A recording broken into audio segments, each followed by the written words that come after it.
My name is Howard Trimbitt. I am currently in the midst of the biggest transformation of my life. I avoided marriage until I was established in my career.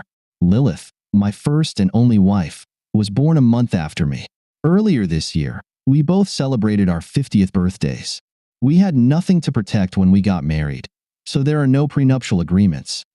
Lilith and I have been living in this house for 21 years. We moved here a year after we got married, and then brought our first child home 2 months after we settled in. Our second child joined us 2 years later. The children are now in college. Recently, I convinced Lilith that we should move to a gated community for couples aged 50 and older. As soon as we had firm commitments regarding the sale of our house, we signed a contract and allocated several $1,000s toward maintaining the new home. Now you understand why most of our things are packed in boxes. However, I do not intend to move into the new house. In fact, none of us will be moving. I just had a phone conversation with the realtor who withdrew our offer.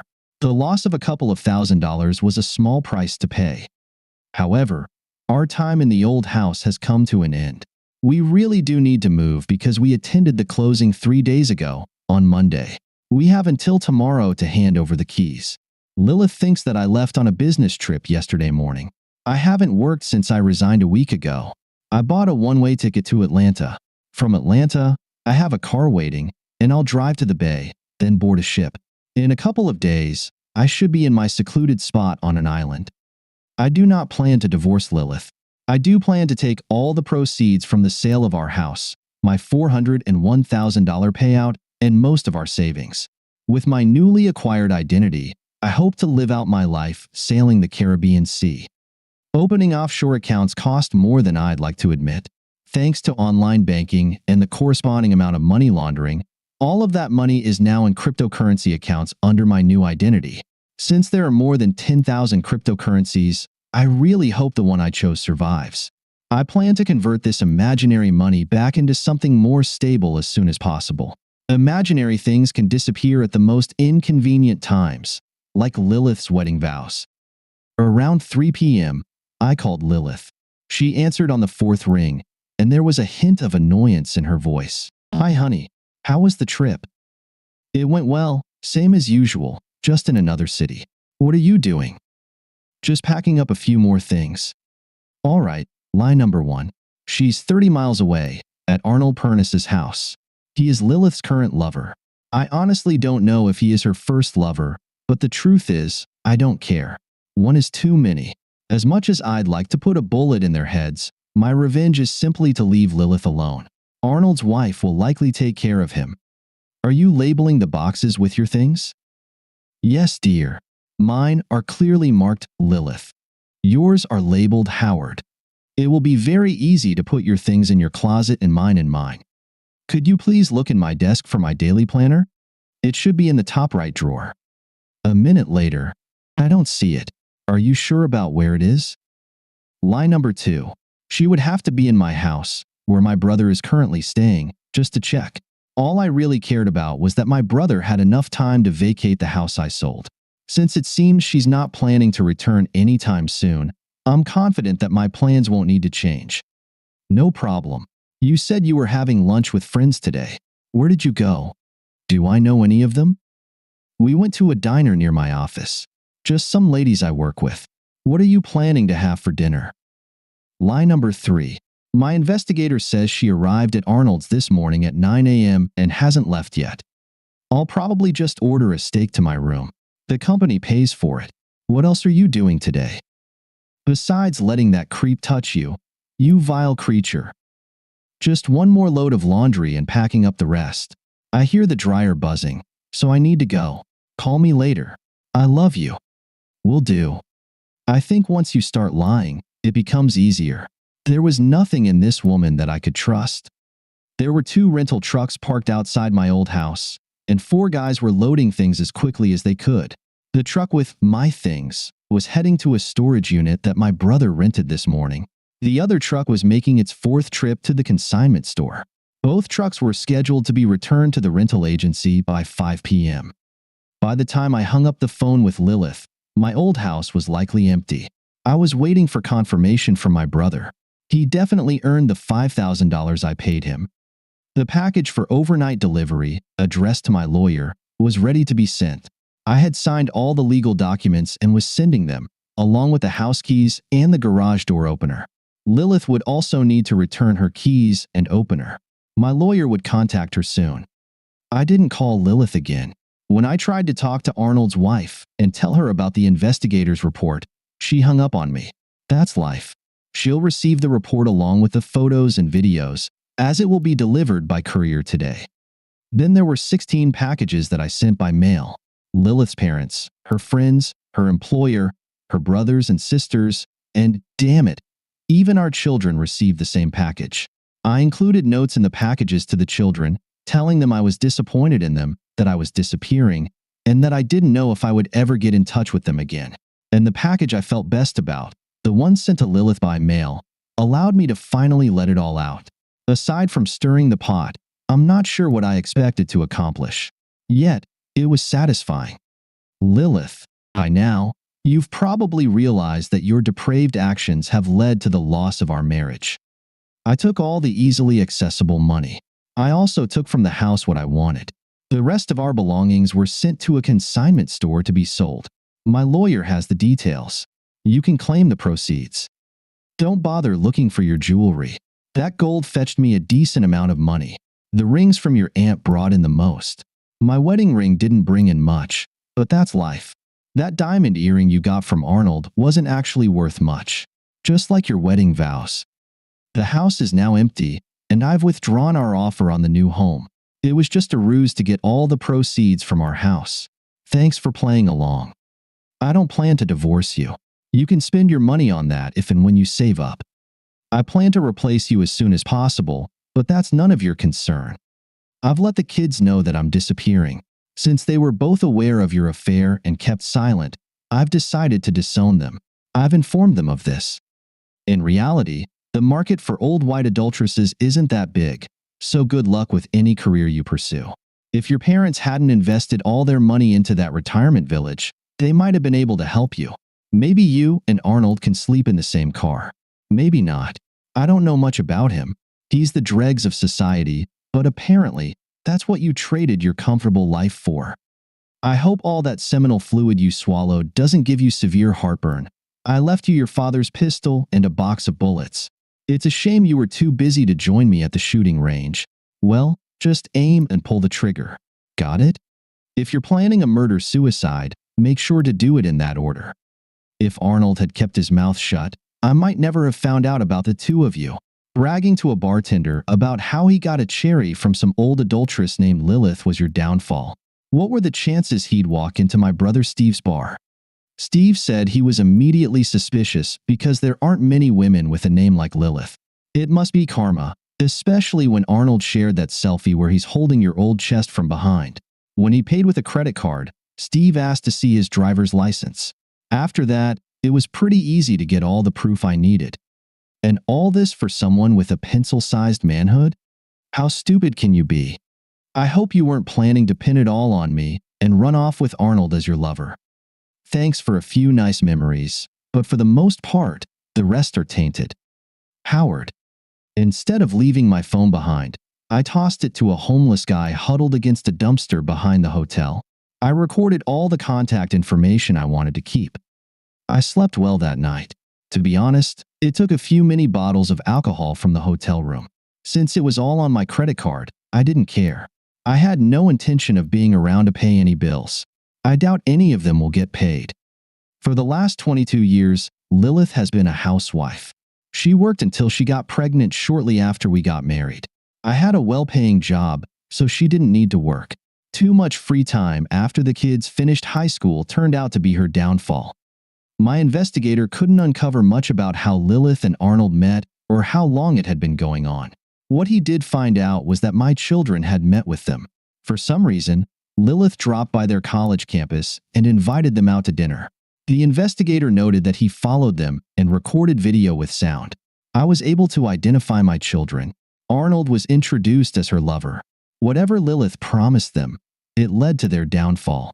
They had plenty of time to call and talk to me, but that never happened. After taking breakfast to my room, I caught a cab and drove to the used car lot. I simply walked out of the hotel. I'll let Lilith figure out why I didn't check out. I was supposed to check out only on Monday. In an old car, I headed toward the coast. By Saturday evening, I was on the beach, successfully withdrawing a pocket full of local currency from my new identities account. My first purchase was dinner with drinks. During the meal, a very friendly, scantily clad woman convinced me to spend more of that money on her. Compared to Lilith, whom I had slept with for over 20 years, this one was full of energy. With a few hours of breaks between sessions, I spent my money on a night of bliss. The exchange rates made it possible for me to do this every day of the week if that's what I wanted. And yes, at the moment, that's exactly what I wanted. Planning to set up new email accounts, I bought a laptop and a cell phone. It would be difficult to link the new me to my former self. I set up a VoIP phone number and got the latest news from Steve. He said Lilith called and hung up when he teased her about sex from behind. Lilith, at least Howard left me a gun. In my current state, I lie awake at night wondering if I should just end it all. There was a time when I was drunk on attention. I never realized that it was just a game Arnold was playing to turn me into his sex toy. If someone had told me a year ago that I would have an affair, I would have laughed in their face. There was no way in the world that it could or should have happened. Maybe I was ripe for the picking. I met Arnold at the gym. He worked out at the same time as I did. How did I even fall for all this well-rehearsed deception? Somehow, deep down, I think I wanted someone other than Howard. Someone who would tell me I was sweet, sexy, and desirable. He was patient. Compliments turned into drinks and conversations in the parking lot. The decision to stop by a fast food place for a bite to eat was my first mistake. Why on earth would a married woman meet a married man in a private setting? It took months to slowly lead me to what we eventually did. I started thinking about Arnold while having sex with Howard. Most likely, that's why it was easier to give in to the desire to please Arnold. I had already done it in my mind, so it was just a small leap. The way my ego was flattered by how well I did it and how my aging, yet still appealing body excited him, all fueled my infatuation. After Arnold pleased me, I felt he deserved me. I really was a foolish idiot. We moved on to meeting at his summer house once a week. It was quite easy to be a little late coming home from running errands. When Howard was out of town for a few days, I became Arnold's sex toy. Arnold always left me utterly exhausted. Each time, it was a mix of intense sensations and pleasure. Although his size wasn't as impressive as Howard's, the feeling of something new was impossible to ignore. Somewhere along the way, he made me believe that I should leave Howard, take my share in the marriage, and he would do the same with his wife. We could continue our sexual adventures as a couple. I don't know what made me tell my children about this, but I did. I think Arnold led me to this decision to strengthen my resolve to leave the marriage. When Howard went on that trip to Atlanta, I still hadn't decided what I was going to do. I thought I handled Howard's call skillfully. It was only in the morning, as I was getting ready to leave, that I read a message from my sister. She had received a package from Howard with detailed descriptions of my affair. Arnold, Howard knows. Good. You can start the divorce right now. But I don't. I stopped myself because I still hadn't decided if I really wanted a divorce. I ran to the bathroom and threw up. What have I done? Around that time, a car pulled up and a gentleman handed Arnold the divorce papers. That idiot. She's going to leave me with nothing. Take care of your own mess. I'm out of here. And with that, Arnold left. Struggling to get home, I found that our house was completely empty. I vomited again in my bathroom. As I was bent over the toilet, someone rang our doorbell. A package was left at the door. I feared the worst. Howard's letter crushed me. I called my children and told them about the nightmare my life had become. They had received packages too. They had video evidence of what kind of lover I had become for Arnold. They were shocked to realize that Howard no longer wanted anything to do with them. I think they were hoping for a chance to explain their reasons to him. I recognized my own guilt. After buying some fast food, I headed to the consignment store. My credit card still worked, which surprised me. Some of my items had already been sold, and the jerk there said that if I wanted my stuff back, I'd have to pay to cancel the sale. It was cheaper to buy back only what I really wanted. That fast food didn't settle well anymore. When I called Howard's cell, some drunk answered. The kids didn't have any better luck. I didn't think Steve would help me, but I had to try. He laughed when I started asking questions. Here's what I'll tell you, Lilith. I'll pay you $50 a night to be a topless waitress. You'll need one of those bras that lifts those saggy things you call breasts. What do you say to that? Screw you, jerk. Well, don't say I didn't try to help you. I hung up. Bastard. Those were the longest weekends of my life. I slept on the floor and then tried to figure out what else I should buy back from the consignment store. The only pair of shoes I had were the ones I wore home that day. I didn't have any of my makeup. I went to a discount store and bought bathroom essentials. I tried to talk to friends and family, but Howard had sent them the video. Not a single person wanted anything to do with me. The call from Howard's lawyer was alarming. The locks would be changed on Friday, whether I was there or not. Apparently, I could be charged with trespassing if the new homeowners decided to press charges. On Thursday evening, I loaded my worldly possessions into the car and spent the night in a cheap motel. The snotty kid at the front desk acted like I was an adulteress pulling some stunt. I had become homeless.